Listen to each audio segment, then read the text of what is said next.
வணக்கம்.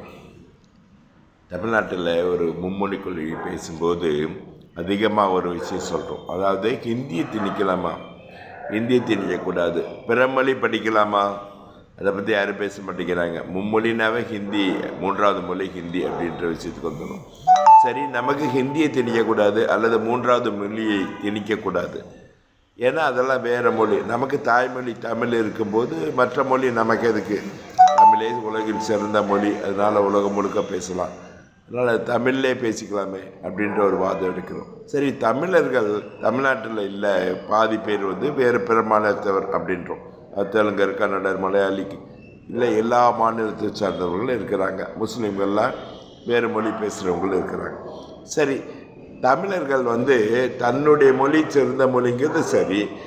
ஒவ்வொரு மனிதனுக்கும் ஒவ்வொரு மொழி பேசுகிறவங்களுக்கும் அவங்களுடைய தாய்மொழி தானே நம்மள மாதிரியே சிறந்தது. இப்போ தெலுங்கர்களுக்கு தெலுங்கு தானே சிறந்தது, தெலுங்கர் அல்லாத இப்போ கன்னடருக்கு கன்னடம் தானே சிறந்தது, மலையாளிக்கு தாய்மொழி மலையாளினா மலையாளம்னா மலையாளம் தானே சிறந்தது.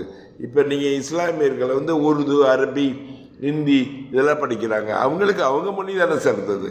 இவங்க எல்லாத்தையுமே சரி, நம்ம எப்படி மற்ற பிற மொழியை படிக்க